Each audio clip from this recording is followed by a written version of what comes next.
Enfin, moi, c'était la première fois, toi, t'es déjà venu. Moi, c'était la troisième fois. Une fois avec l'école, une fois pour l'anniversaire César et cette fois. Plein d'œuvres. Et moi, j'ai beaucoup aimé le moment où il y avait une salle où on pouvait faire du dessin. C'était le partage. Enfin, je pense que moi, c'est la première fois que j'ai une expérience comme ça dans un musée, je sais pas toi. Quels sont les chiffres au final? Je me suis arrêtée il y a Combien de personnes on a eu? 4000 personnes. Pardon, c'est un peu fou. C'est la première fois, je crois, qu'on a autant de monde pour une nuit des musées, ça c'est sûr. Le cœur battant du musée d'art contemporain de Lyon, c'est par là. Suivez-nous, le musée comme vous ne l'avez jamais entendu.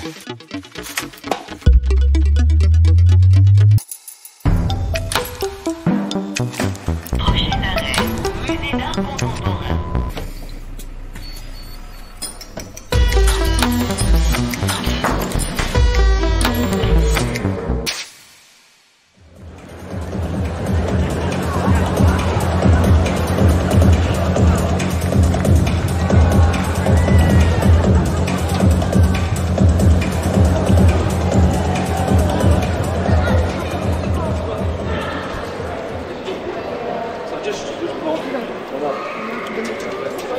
Alors les expos sont ouvertes du coup de 18h à 23h. On a organisé un petit DJ set pour les enfants en lien avec l'exposition Little Odyssey. Donc ils ont un peu leur propre endroit avec un son atténué et un DJ qui mixe et qui peut leur expliquer aussi comment ça fonctionne. Et puis en extérieur, de 18h à 23h, on a plusieurs artistes DJ qui se succèdent sur le parvis du musée.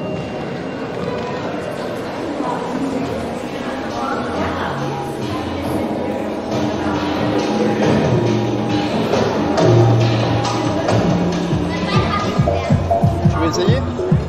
Oui. Allez. Alors attends, je vais te montrer comment ça marche.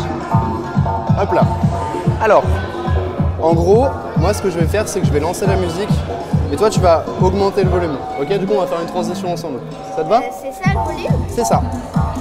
Alors il faut attendre le bon moment, tu vois, c'est un peu une question de patience. Mais... Ah, ça c'est un peu décalé. Toi tu peux augmenter ce bouton là, genre jusqu'au milieu à peu près. Ouais, bravo. Trop bien. Je m'appelle Clarence Talessa. Alors mon nom de scène du coup c'est Darchen. J'ai 25 ans bientôt, dans quelques mois là. Et je fais de la musique depuis, je dirais genre une dizaine d'années. Et voilà, et je suis DJ depuis à peu près 5-6 ans. Alors ce soir, on avait prévu avec Tapage Nocturne du coup, parce que je connais un petit peu toutes les types, de faire un atelier un petit peu pour les enfants, en gros. Un petit peu comme Tapage Nocturne avait pu faire des ateliers pour les enfants l'après-midi et tout, etc. Et moi, ce que je me suis dit, c'est que je voulais du coup plus faire de l'animation et apprendre un petit peu aux enfants à faire des transitions et mixer pour leur faire découvrir un petit peu la musique électronique et tout ce qui est de la culture du DJing et tout, etc. quoi. Et ils sont super enthousiastes, ils viennent tous essayer, du coup c'est trop cool. C'est une super expérience, j'avais jamais fait ça, donc voilà, je suis trop content. Alors, l'habitude de venir au musée, oui. La nuit du musée, pas forcément en fait. On l'a jamais fait, je crois. Et on a un enfant, on est déjà venu quelques fois, et lui il connaît bien parce qu'il y va avec l'école aussi. Il a déjà fait l'école maternelle, je crois. Voilà. Et il aime bien. Il aime bien l'art contemporain. Et là, ce que j'aime bien, c'est qu'il manipule pas mal. C'est assez rigolo, quoi. C'est assez interactif pour les gamins. Bah là, du coup, il y a un DJ qui fait des mix, et éventuellement les enfants peuvent aller voir comment ça se passe, et puis il leur montre. Qu'est-ce qu'il t'a montré, Hugo?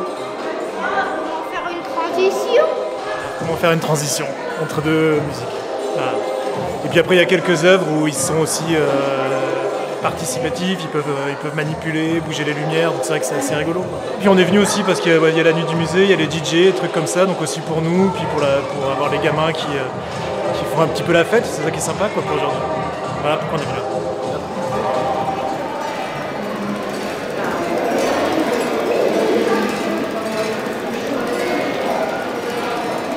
Bonsoir. C'est assez spécifique. Bah, du coup, bienvenue dans Little Odyssey. C'est la première fois que vous venez Oui. Ah, bah super. Bah, bienvenue. Alors, ici, on est dans une exposition à destination des enfants. Mais tout le monde est les bienvenus. D'accord.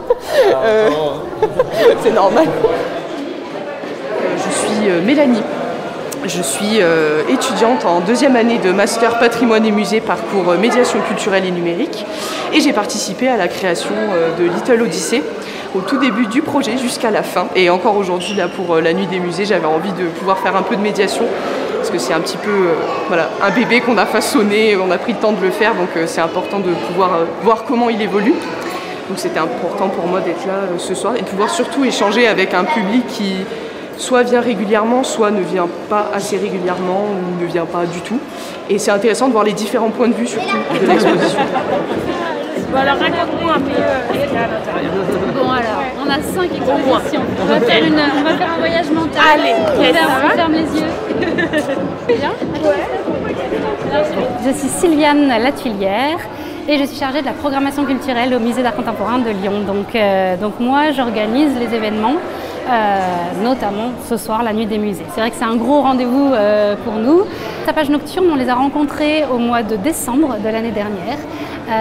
Et à ce moment-là, on était justement en train de boucler tout le programme pour la saison février jusqu'à juillet 2022. Et quand ils nous ont rencontrés, ils nous l'ont dit d'ailleurs, ils se sont dit bon, on va les voir, un musée d'art contemporain, pas sûr que ça les intéresse, nous on fait des soirées techno. Et ils ont été hyper surpris qu'on réponde tout à fait positivement en se disant mais oui, Nuit des musées c'est le bon moment pour faire ce genre d'événement. C'est un moment où on a beaucoup de public, de passage, et où comme je disais, on a beaucoup de primo-visiteurs, donc des gens qui ne connaissent pas le musée, qui le découvrent ce soir. Donc c'est vrai que le découvrir dans de bonnes conditions, c'est quand même important pour avoir envie de revenir une autre fois. C'est aussi, finalement, c'est un soir où, comme il y a beaucoup de public, la visite peut être plus compliquée. Ça peut être moins confortable de visiter avec beaucoup de monde. Mais donc on essaye d'être là un peu partout pour être accueillant, souriant, pour orienter, parce que justement du public qui vient pour la première fois, pouvoir dire comment on fonctionne ou par où on passe, surtout quand un ascenseur tombe en panne, voilà, c'est important. On a pas mal de monde, j'ai pas du tout de chiffres. En tout cas, j'ai passé la première heure à l'entrée et je me suis pas arrêtée une seconde de dire bonjour aux gens, donc ça paraît plutôt bien parti. Vous voulez savoir combien de personnes il y avait jusque-là? On est à 1360. Chouette. C'est pas mal. J'ai perdu ma voix si vous la voyez traîner quelque part. Bonsoir, bonne visite. Merci. Le filet de voix qui reste à nous.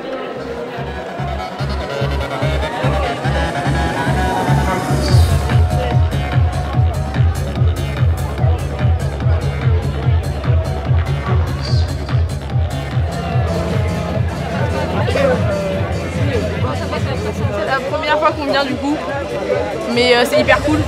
On aime beaucoup l'art en Fond 4. Du coup c'est la première fois qu'on rentre dedans et ça a l'air hyper bien. On a fait beaucoup de travail avec Tapage Nocturne et du coup on est venu pour voir ce qu'il y avait. Il y avait grave de l'ambiance et c'était trop bien. Et nous on adore ce genre d'endroit, de toute façon on se sent trop bien ici.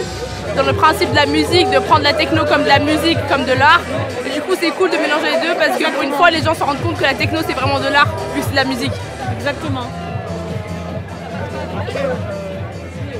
Moi c'est Alexandre, créateur de Tapage Nocturne il y a une dizaine d'années maintenant. On va fêter d'ailleurs les 10 ans en fin d'année 2022. Et c'est vrai que ça faisait un petit moment qu'on avait coché le MAC sur nos objectifs pour faire un événement et mêler les différents arts. Donc pour nous c'est plutôt une bonne chose et depuis le début de la journée tout s'est bien passé. Donc on est bien content que ça se passe comme ça et bien content de mêler la musique à l'art contemporain. Donc voilà, on espère qu'il y aura d'éventuelles autres éditions ou d'autres formats, mais affaire à suivre. En termes d'affluence, on s'attendait à avoir du monde puisque quand on a lancé l'événement, on a très vite vu qu'il y avait un vrai engouement.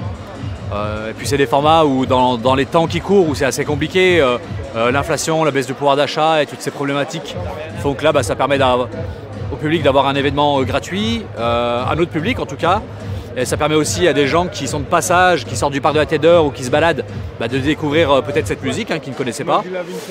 Ça permet aussi de faire une sorte de combo, de featuring qui n'avait jamais été vu, en tout cas de notre vivant, nous on l'avait jamais vu. Donc ça c'est plutôt chouette. Et puis ça se terminera, après la tombée de la nuit. Donc ça va être sympa de voir ce qui va se passer à ce moment-là.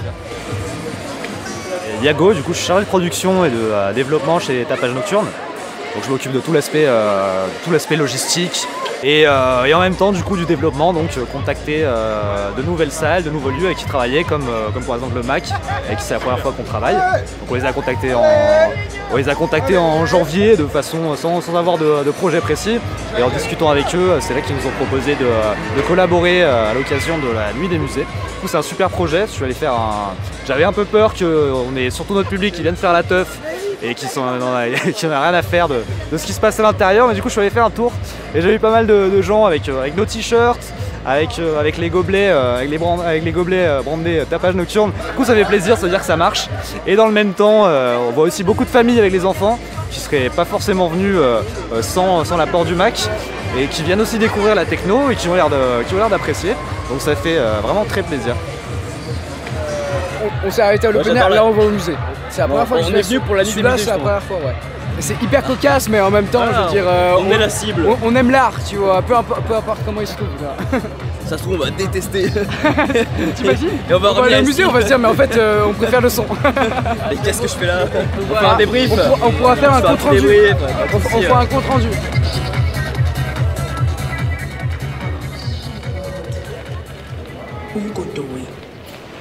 Umgodoi is an overly thin, malnourished dog whose mouth unendingly oozes slimy saliva, a sign of obvious illness related to malnutrition. Bonsoir. Est-ce que vous posez des questions sur cette œuvre? On a écouté la fin. D'accord. Ok. Est-ce que vous connaissez un peu Marie Sibandé ou... Non. Alors donc Marie Sibandé, c'est la conceptrice de cette réalisation. Ok. Et elle est sud-africaine, donc elle y habite encore en ce moment, et elle est témoin du climat d'instabilité qu'il y a dans le pays, de violence, d'inégalités sociales qui sont issues de l'apartheid. Alors je m'appelle Delphine Choki, je suis lycéenne au lycée du Parc en première, et on m'a proposé avec l'option Histoire des Arts de saisir cette opportunité, donc d'être médiatrice pour la soirée de la Nuit des Musées. Je suis chargée de présenter cette œuvre très envoûtante. Déjà, il faut saisir les gens au passage parce qu'ils sont un peu effrayés, parce que c'est particulier quand même. Et puis, il faut avoir le courage de leur parler, de ne pas être intimidé. Voilà.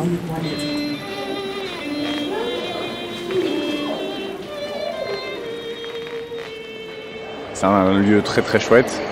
Là ce soir c'est l'occasion de pouvoir justement y rentrer facilement.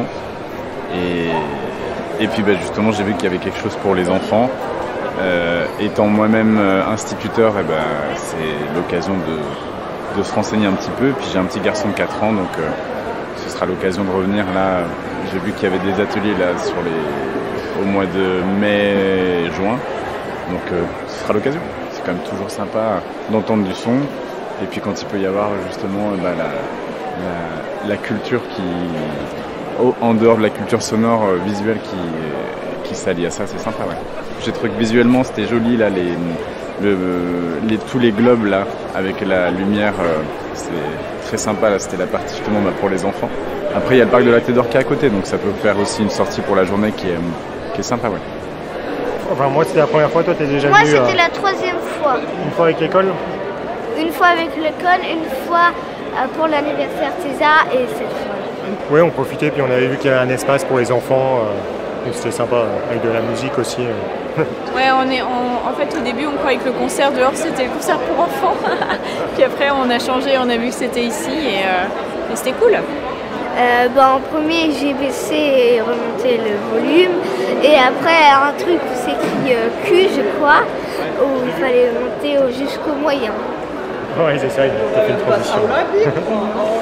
C'est un vrai succès, on s'y attendait pas. Je crois que c'est la première nuit des musées où on a autant de visiteurs. Mais il y a vraiment beaucoup de monde. Nous on en est à plus de 4000. Entre 18 et maintenant 22h15, parce qu'on est un peu obligé de fermer plutôt les entrées pour permettre justement l'évacuation plutôt rapide jusqu'à 23h. C'est encore pas fini, mais après 23h, quand le musée sera vraiment fermé, que tout sera éteint et qu'on sera dehors, on va pousser un grand souffle de soulagement. C'est cet ami, on peut plus y aller? Ouais, il y a trop de monde à l'intérieur, donc on arrête faut pour attendre ce un soir. petit peu ou Non, on arrête pour ce soir. Désolée. Mais il reste la musique jusqu'à 23h. Oui. Je ne sais pas quels sont les chiffres au final. Je me suis arrêtée il y a Combien de personnes on a eu? 4000 personnes. Pardon, c'est un peu fou. C'est la première fois, je crois, qu'on a autant de monde pour une nuit des musées, ça c'est sûr. C'est chouette. Alors le public de fin de soirée aurait pu venir en début de soirée, ça aurait été plus simple. Parce que sur la toute fin de soirée, on a quand même passé pas mal de temps plutôt sur de la sécurité des œuvres et pour finir dans de bonnes conditions. Mais je crois que tout va bien, tout s'est bien passé jusqu'au bout. Alors le bilan. Je te laisse commencer. Il y avait plein d'œuvres et moi j'ai beaucoup aimé le moment où il y avait une salle où on pouvait faire du dessin. Tu prenais une feuille et tu prenais un stylo et tu faisais du dessin. Voilà, moi personnellement c'est ce qui m'a le plus plu. Faire du dessin avec plein de gens. On avait tous 22 ans, d'un coup on avait 8 ans et on faisait des dessins. Mais c'était tellement cool. Genre, je te rejoins de ouf parce que tu voyais tous des gens de 22, même de plus âgés, tu vois. Même. Tous là assis, on aurait dit une école primaire où les gens faisaient des dessins, tu voyais tous les dessins qui étaient accrochés au mur.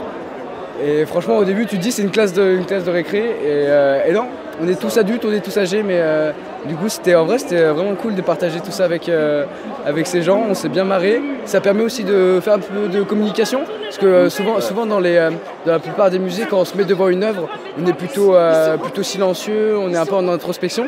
Et là au contraire c'était le partage, donc je pense que moi c'est la première fois que j'ai une expérience comme ça dans un musée, je sais pas toi. Ouais, en fait, les gens ils arrivaient à côté de toi et tu discutais comme si c'était genre t'arrivais en classe, le mec tu connaissais pas, mais vu qu'il était à côté de toi, il fallait que tu lui parles, tu vois. Et c'était la même chose. Tu mets une feuille, un stylo, il y a un mec à côté de moi, je lui parle et on rigole quoi.